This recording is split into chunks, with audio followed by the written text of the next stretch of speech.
Hello, friends. Welcome in. This is NRG Cooler Talk. I'm Drew Dougherty. This is John Harris, and we're bummed. We're angered. We're saddened. Yeah. We are crushed. Yep. We are all those things just like you. Yep. Okay, we're going to answer your questions. We want you to send those in. We're going to go a little longer today, and we're not going to pretend that everything's rosy and all that stuff. I mean, life is going on, and life is good. Yep. But we are very, very sad at what happened and disappointed by what happened. And all the guys across the hall from us, we're here in the RTIC studio, which is just across the hall from the locker room. Those guys aren't in there right now, but they were beyond what we're feeling right now, and the coaches are beyond what we're feeling right now. But we're all down, and that's understandable. And John, I've said a few things, and I know you're going to say a whole lot too, but that was one that you'll never get over it. Yeah. I mean, the Texans are going to win Super Bowls. That is going to happen. That is a guarantee. Deshaun Watson will win Super Bowls, but this one will always sting, this loss. Yeah, it will. I think for a couple of reasons. I wish we had played the game on Saturday. I think that would have helped. I don't know that the players would have internalized, oh my gosh, we win this game. We play at home, and we play against the Titans. I don't know if that played a role in anything, but I kind of don't think it did. I don't know. Maybe it didn't. Maybe it did. I don't know. I know I thought about it for a little bit, but it was a tough afternoon just due to the fact that I think what frustrated me most about everything, Drew, is you get beat by a good team. That happens, and the Chiefs are a very, very good team. I think the Chiefs will win the Super Bowl. I think. Just the teams that I've seen. I mean, we saw Green Bay earlier this year up in Green Bay, and I thought we were well beyond what they were. I think San Francisco is very good. I don't think San Francisco can stop Patrick Mahomes. Too much firepower. No. It's just the way that they play. And I think there was a play in that game against the Chiefs that really tells you, like, what playing together for a few years. And keep in mind, this offense really – was together this year. Yeah, Deshaun's been throwing to DeAndre for a few years, and he's been throwing to Will when Will's been healthy, all that kind of stuff. But really, this offense hasn't been together much. Mm-hmm. And there's a play in the third quarter, it's 34-24, and Travis Kelce ran a corner out from the right on the right side. And he ran a corner out, and Justin Reed has it covered perfectly. Like, he reads the route. Like, he's right. He's basically, like, right in front of Kelce. So when Kelce turns, he realizes, okay, he's got me covered. Mahomes throws the ball back to the inside, knowing that Kelce's going to turn.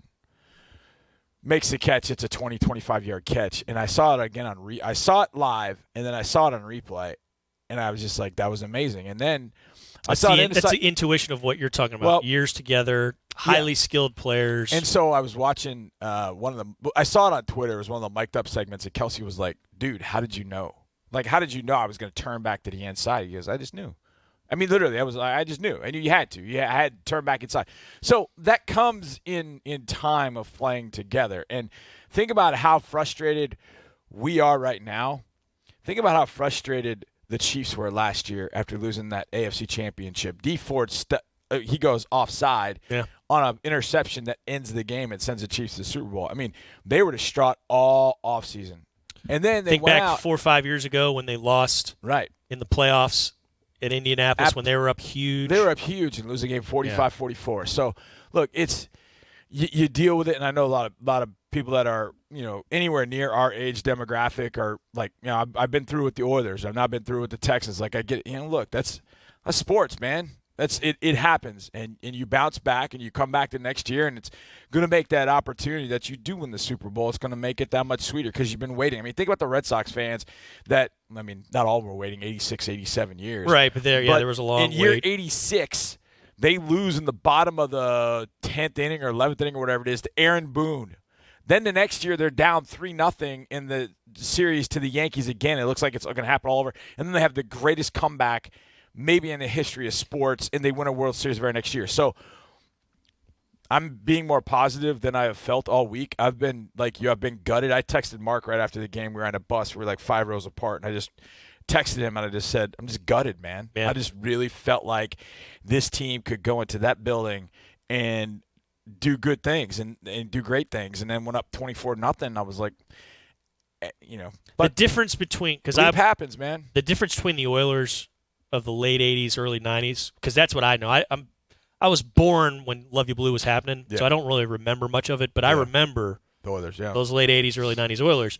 The difference is the quarterback, Warren Moon, he's in the Hall of Fame, but he was at the end of his time. Yeah. And after the second, not the Buffalo Bills comeback loss, but after the loss of the Chiefs the next year in the playoffs here at home, the Oilers got rid of him. Yeah. And it was a big mistake because they fell off a cliff the next year. Yeah.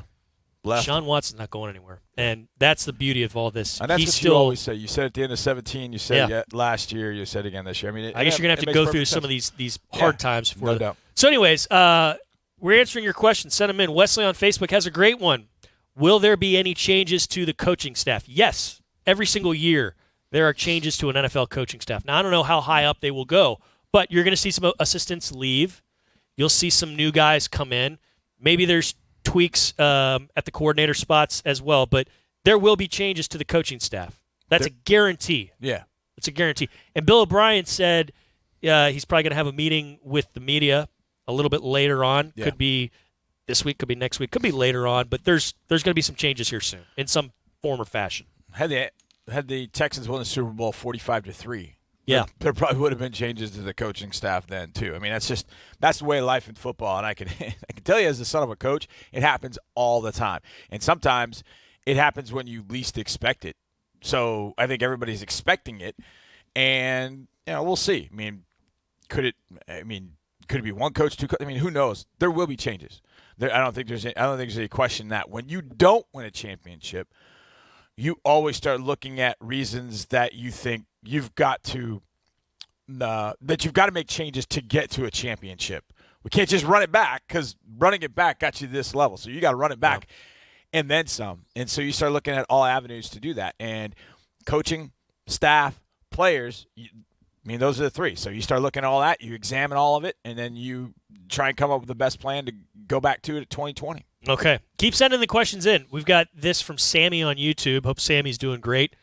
Will Duke Ejiofor be back next year? Yes. That wouldn't really hurt because Duke got hurt right before OTAs or right during off-season conditioning. Yeah, it was sometime like early May. Yeah, had the Achilles injury, and he had looked pretty promising as a rookie out there at outside linebacker as an edge rusher. So he thought good things were coming from him, and good things still might come from him. But, yes, he's going to be back next year. We've seen him around the building quite a bit. He's been going through the rehab process. Ought to be ready to go for OTAs this time around. But, yeah, you expect him to be back. You expect him to contribute, and you're going to need him to because the pass rush can always get better, whether it's the 2019 Texans pass rush, whether it's the 2011 pass rush. That's the greatest defense the Texans have ever had. The pass rush can always improve, and he could be a big component in making that better. Yeah, he's a natural pass rusher. I mean, just the things that he's able to do coming off the football, just his hand usage. And I saw him work moves as a rookie, and I'm like, whoa. I mean, he used the ever-famous Chuck Smith cross chop, and I was like, I've never seen that before. And then I saw Davin Bellamy do it. I mean, he's a student of the pass rushing game, and he can rush from a lot of different angles. So not having Duke Ejiofor was rough. And I know some people say, well, he was a 6th-round pick. He was a 6th-round pick because he was dealing with a labrum, and nobody was sure of when he was going to be able to come back after that, after he had surgery in the offseason before his rookie year of 2018. So they weren't really sure. So he kind of fell because of that. He was kind of a tweener. They weren't really sure. Is he a 4-3 end? Is he really a 3-4 outside linebacker? They weren't really sure. So those two things sort of sent him down. But once you let him pass rush and do his thing, you're like, whoa, hey. So then you start thinking about Jacob Martin's got some ability pass rushing. Duke's got some.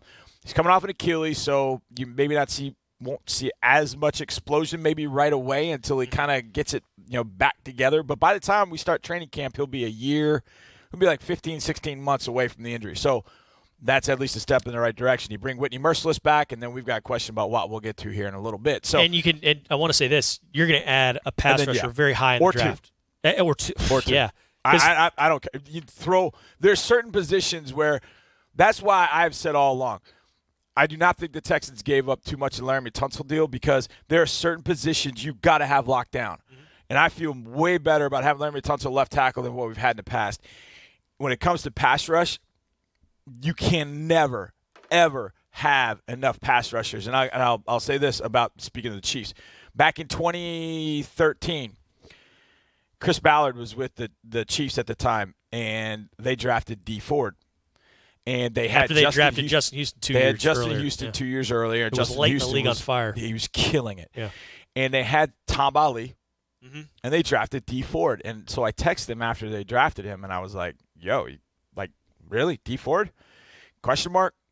And because I liked Dee Ford as a player. I just never saw him go to Kansas City. He goes, in this league, John, you can never have enough pass rushers. And he was so right. He was so right. You cannot have enough guys that can go get the quarterback. And I don't want to turn this into a draft discussion because he and I are going to do this many, many more times between now and late April. But like we said, Texans don't have a first-round pick, but they do have a second-round pick. It's 57th overall.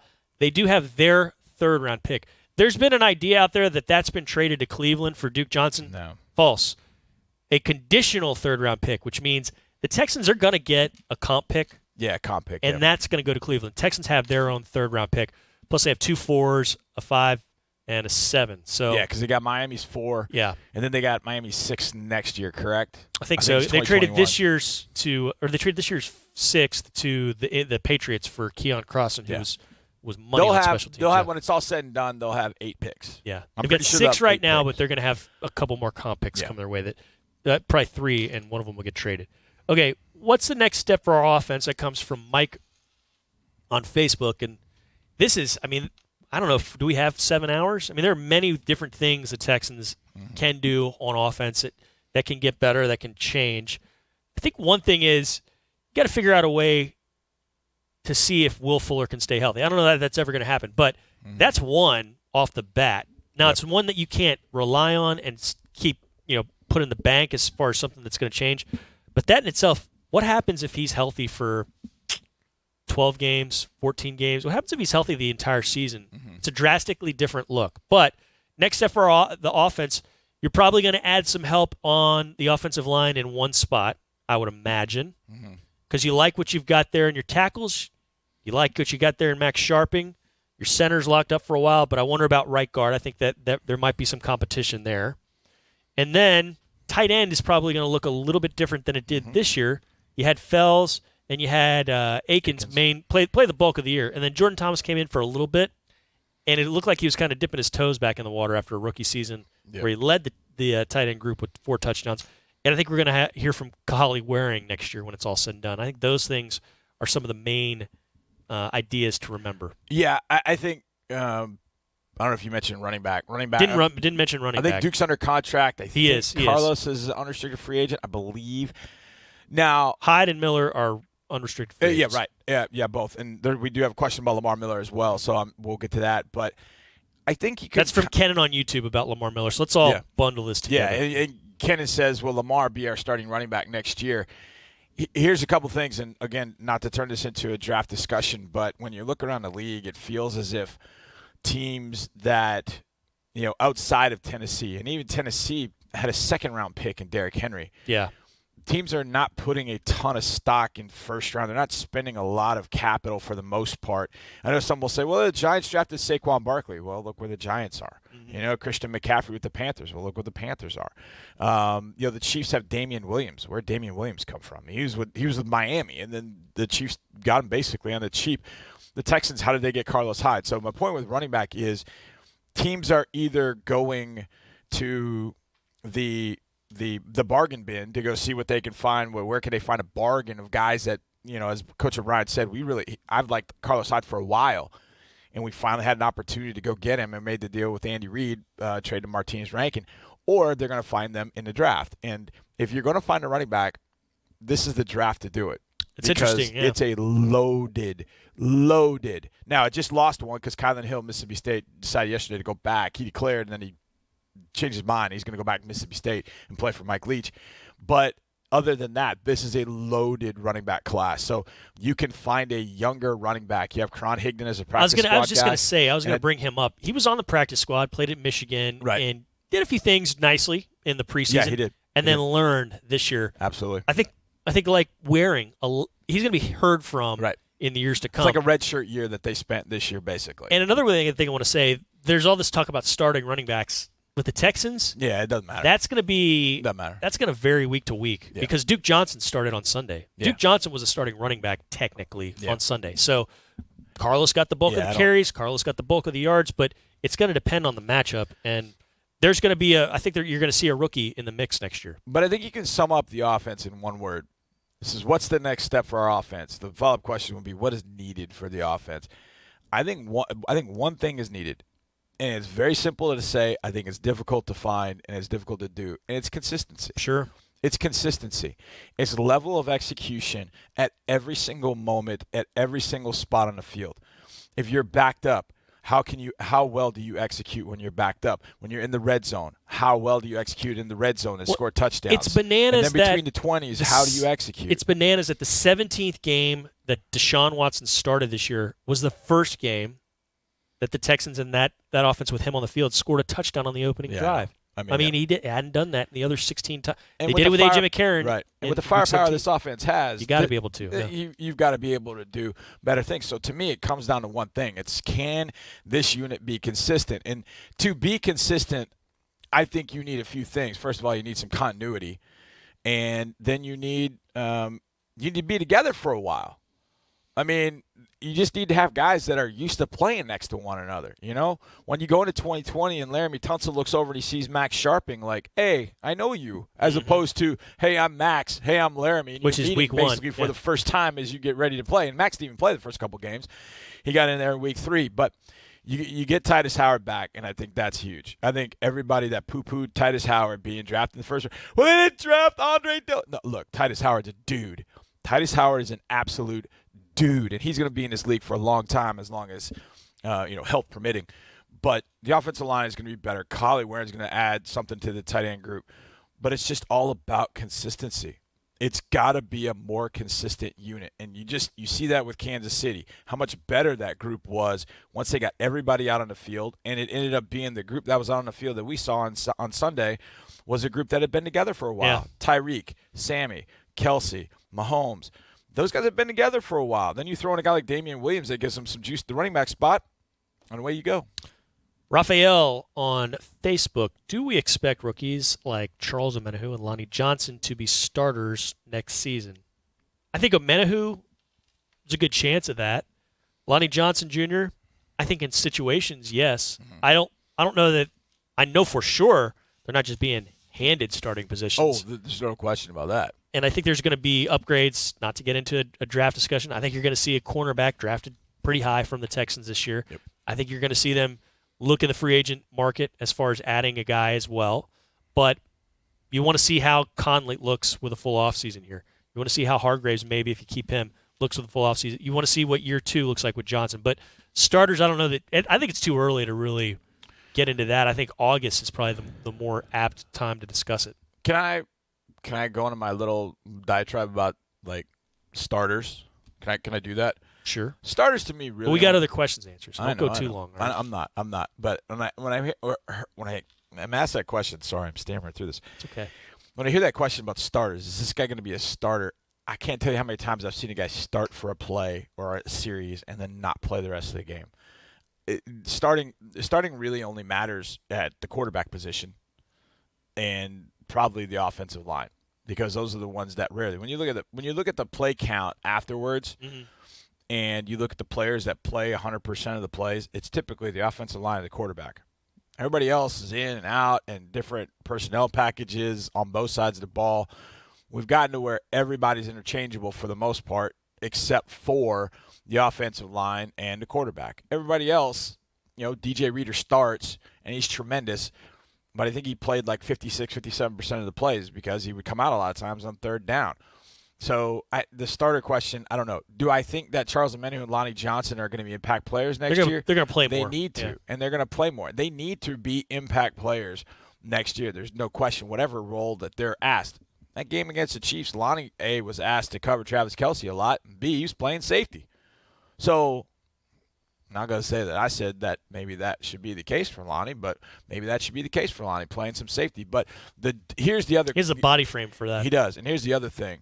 For Omenihu, for Titus, for Max, for Lonnie, for Omenihu, for Colin Gillespie, guys that got on the field as rookies, they got to make that year 1 to year 2 jump. They've got to make that leap.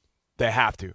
Because if they do, they make this organization much better. So much better. And I think they will. And I didn't mention Kylie Waring because he hadn't gotten on the field really, so we don't even know what he can do. He looked good in May, man. I know that's not any time to, or not anything to gush over, but when he was out there, he looked really good. And the thing that's frustrating is when you watch a guy like Travis Kelce just running away from guys at times from, in coverage, you think, whoa. Because when I watched Kylie Waring, that was exactly who I thought of. I thought of Travis Kelce because he wore 87 at San Diego State, and he's kind of built like that. And I'm like, whoa, man, what if we had that?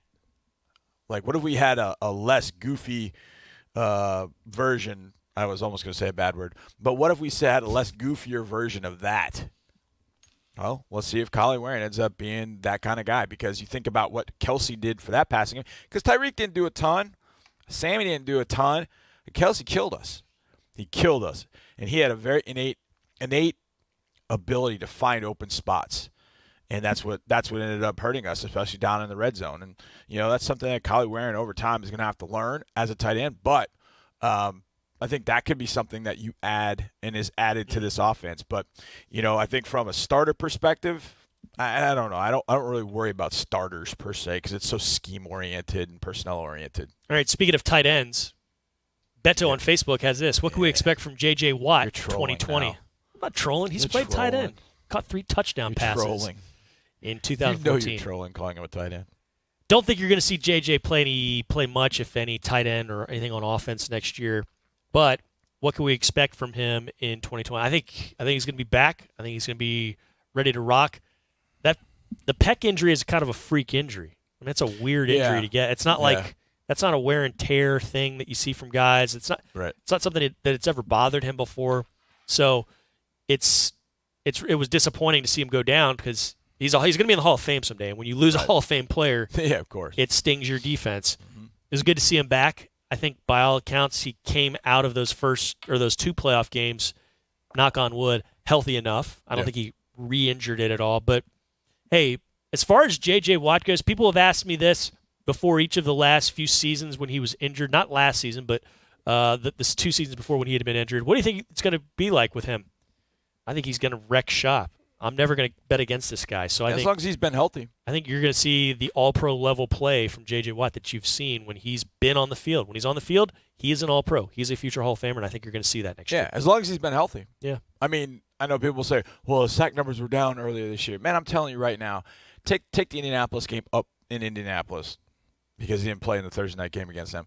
So in that game, Peyton Manning did his show called Detail, where he examines the quarterback play and he just picked Jacoby Brissett that week. And he said, look, I'm going to talk about Jacoby Brissett, but there's going to be a lot of times on the show I talk about J.J. Watt. He's like, Watt impacted this game in a massive way. And I don't think J.J. I think maybe he had a sack. I'm trying to remember. I think he may have had a sack. Well, he's swimming through 3 and sometimes 4 blockers. And that's what Peyton pointed out numerous times, how Watt was somehow there. So, people will say, people get so locked in on guys like that, sack numbers, and it's like you can't really do that because when 99's on the field, he impacts everything. Blocking schemes and who can go out for a pass. Can the tight end go out for a pass because JJ's there? Those things are all things that he does that you don't get a stat for that, but you end up impacting every single play of an opposing offense, and that really is what JJ has done since he got here in 2011. But then he's piled up the production and the stats on top of that. So I would, if he's healthy in 2020, you would think, if he's healthy, what's to stop him from doing it again in 2020? Because everybody and their brother has been focusing on him for how many ever years, and he still continues to do it. So why would that change in 2020 if he's fully healthy? What would change? So I would expect that he would do the same thing as long as he is absolutely healthy. All right. Let's cheers to his health and cheers to the rest of the Texans' health. Hope they all get healed up nicely. Mentally, we got to get healed up a little bit too. I've been down in the dumps all week because of what happened on Sunday, and I know you probably have too, and you have too out there. So listen, thanks for sending these questions in. We're going to keep doing Cooler Talks throughout this off season, and we hope if we didn't get your question in today that we get it in another time soon. And I know we couldn't get to all of them, and we're sorry for that, but there's just so much we can do. John, thanks so much. Tyler Marcotte and Amanda Caffey, they're behind the wall over here. Yeah. Thank you guys for getting this all together and making this happen on the other end of things. We'll see you again very, very soon. And until then, go Texans. Bye-bye.